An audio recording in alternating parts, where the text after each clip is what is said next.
Hello friends, आज के इस लेक्चर में हम इक्विलेटरल ट्रायंगल के बेसिक कॉन्सेप्ट्स को जानते हैं। फिर चाहे वो इसके हाइट हो, फिर चाहे वो इसका एरिया हो, पेरीमीटर हो, बेसिक कॉन्सेप्ट्स को हम यहाँ डिस्कस करेंगे।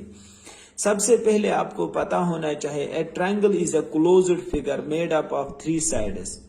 और इक्विलेटरल ट्रायंगल वो एक ट्रायंगल होता है जिसमें सारे साइड्स इक्वल होते हैं। मतलब ये है कि अगर इक्विलेटरल ट्रायंगल में एक साइड की लेंथ आपको पता है ए है, तो बाकी जो साइड्स हैं उनकी लेंथ भी सेम होती है। दूसरा चीज जो इक्विलेटरल ट्रायंगल में हमें पता होना चाहिए वो है कि अगर हमें इस इक्विलेटरल की हाइट जाननी होगी तो हाइट के लिए हम क्या करते हैं, हम किसी भी वर्टेक्स से, चाहे वर्टेक्स ए से स्टार्ट करो, बी से या सी से, अपोजिट साइड पे वर्टेक्स किसी भी वर्टेक्स से स्टार्ट करते हैं, उसके अपोजिट साइड पे यहाँ पे परपेंडिकुलर डालते हैं, तो हमें यहाँ पे जो मिला ये ए एन, इसका अगर हम नाम रखते हैं ए एन, तो यही हमें इस इक्विलेटरल ट्रायंगल की हाइट देता है। ये जो ए एन हाइट हमें यहाँ पे है, अब अगर हमें इसका वैल्यू निकालना होगा, बड़ा ही आसान होता है इक्विलेटरल ट्रायंगल में हाइट निकालना। आपको पता होना चाहिए, हमने ऑलरेडी जब हमने ऑल्टीट्यूड्स की बात की थी तब मैंने कहा था इक्विलेटरल ट्रायंगल में जब आप ऑल्टीट्यूड डालते हो, ऑल्टीट्यूड कहते हैं किसी भी वर्टेक्स से आप अपोजिट साइड पे जब परपेंडिकुलर डालते हो तो वो इक्विलेटरल ट्रायंगल में उस साइड को बाइसेक्ट करता है। बाइसेक्ट का यहाँ पे मतलब है कि बीसी को उसने 2 इक्वल पार्ट्स में डिवाइड किया होगा। अगर टोटल बीसी की लेंथ थी ए, तो बीसी के हाफ जो हैं, अब जो बी एन बीसी का हाफ होगा, इसका जो लेंथ होगा वो होगा हाफ ऑफ ए। सिमिलरली यहां से जो एन सी होगा, ये वाला हाफ भी अब हाफ ऑफ ए होगा। जब आप इन हाफ को ऐड करोगे यू विल गेट अगेन ए।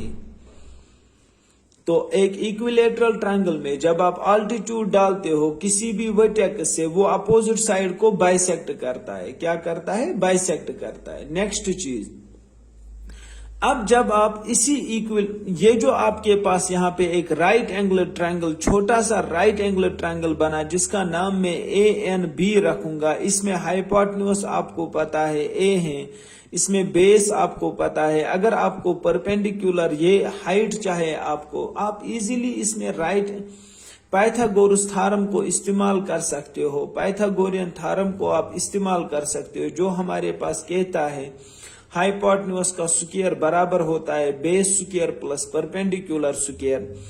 यहाँ पे हाइपोटेन्यूज की जगह क्या है? ए, जो भी 90 डिग्री के अपोजिट साइड होता है हाइपोटेन्यूज कहलाता है, हो गया ए स्क्वायर।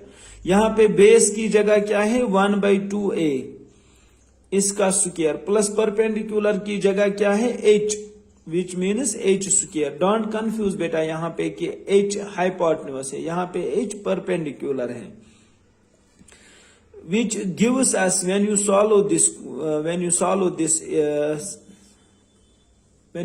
this equation, यहाँ पे जो हमारे पास स्क्वायर है वो स्क्वायर 1 पर भी होगा, a पर भी होगा, 2 पर भी होगा। ये जो स्क्वायर हमारे पास है a इंटू 1 हो गया a का स्क्वायर, ऊपर a स्क्वायर, नीचे 2 का स्क्वायर हो गया 4 प्लस h स्क्वायर। फाइनली जो आपको इस हाइट की वैल्यू यहाँ पे चाहे, आप बाकी सारे को ट्रांसपोज करो दूसरे साइड में, ये इस साइड में माइनस हो जाएगा, gives us h square. When you simplify this you will finally get here h, your h value of h will be equal to, you will finally get here value of h is equal to under root of 3 divided by 2a, under root of 3 divided by 2a. You will finally get here under root of 3 divided by 2a. This here you will cross multiply first, here you will cross multiply first. Finally you will transpose this square into right hand side, which will become here under root. By this way you will get here height. Now we have to find the area of this equilateral triangle. इस चीज को मैं यहाँ पे मिटा देता हूं। आप वीडियो को पॉज करके आप इजीली इसको देख सकते हो। हमारे पास जो हाइट यहाँ पे थी इक्विलेटरल ट्रायंगल की वो हमें निकल के आ गई √3/2a। अब नेक्स्ट कॉन्सेप्ट जो हमारे पास यहाँ पे है area of equilateral triangle.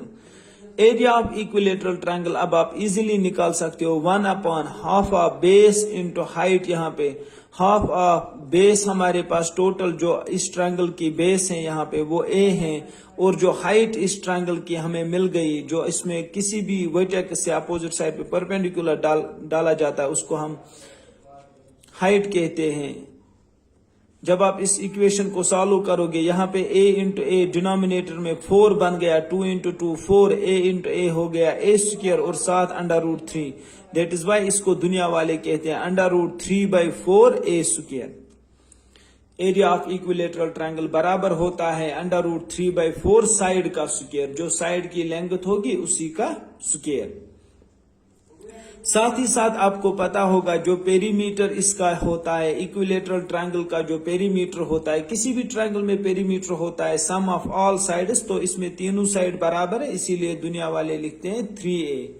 3a का मतलब होता है 3 इंटू जितना साइड की लेंथ होगी। Thank you.